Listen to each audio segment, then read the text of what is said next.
sur une toute petite commune, la plus petite commune de la Vienne, donc qui fait 70 habitants. On appelle bio-intensif en fait le fait de pouvoir associer des cultures ensemble et d'avoir des successions culturales assez rapides. Donc on essaye d'avoir 2 à 3 rotations sur une même planche sur une année, dans la mesure du possible. Parce qu'on a une obligation derrière en agriculture biologique de ne pas mettre le même type de légumes à la suite et d'intégrer en plus une légumineuse ou un engrais vert entre 3 rotations. Donc nous derrière, il faut qu'on pense aussi à tout ça quand on pose les bases sur notre tableau. On a commencé les premiers semis en octobre-novembre 2022.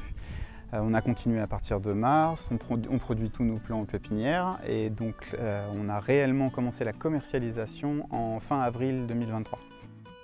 Donc les moutons entretiennent en fait une partie de nos prairies, donc ce sont des tondeuses très clairement, et puis derrière nous on récupère aussi tout leur fumier pour pouvoir justement fertiliser nos planches de culture. Tout comme les poules qui sont intégrées dans le verger, donc 2000 m² et qui s'occupent de faire le nettoyage du verger, de fertiliser le verger. En contrepartie, on récupère toutes les fientes de poules, la paille, ainsi de suite, pour fertiliser nos planches. Elles nous font des œufs aussi et qui nous permettent de compléter aussi nos paniers de fruits et légumes. On associe effectivement un petit peu les légumes entre eux et notamment tout ce qui est aussi petits fruits. En fait, chaque légume va avoir son utilité. Chaque petit fruit va avoir aussi une utilité et l'idée c'est à la fois justement de pouvoir proposer une offre assez variée finalement mais qui puisse justement se compléter aussi elle-même.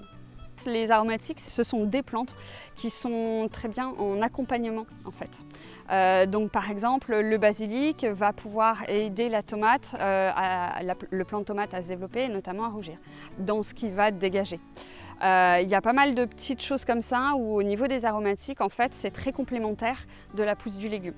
Toujours un peu sympa dans le panier, quand on prend des tomates, avoir un petit bouquet de basilic, ça marche bien.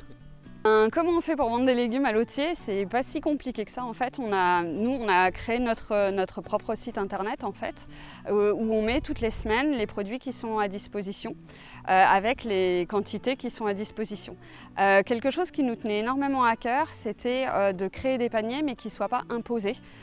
Que chacun puisse prendre ce qu'il voulait et surtout ce dont il avait besoin, ce qui lui faisait aussi envie. Donc chaque semaine, on va venir composer son propre panier et puis ensuite on vient le récupérer à la ferme directement ou alors dans les points relais. On a commencé à travailler des partenariats avec certaines entreprises de Chauvigny et grâce à notre véhicule frigorifique, on le livre directement sur le lieu de travail. Donc voilà, aujourd'hui on le sait, il y a beaucoup de personnes qui vont dans les centres commerciaux, les choses comme ça, parce que tout est à portée de main.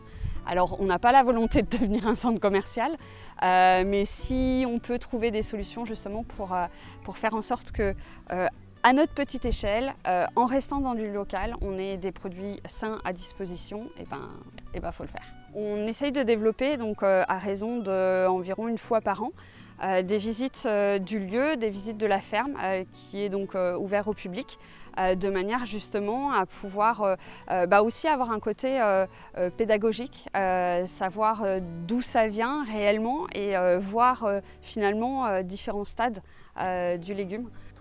Et n'oubliez pas, on est à 2 pas de chez vous. Voilà, elle est pas mal celle-là.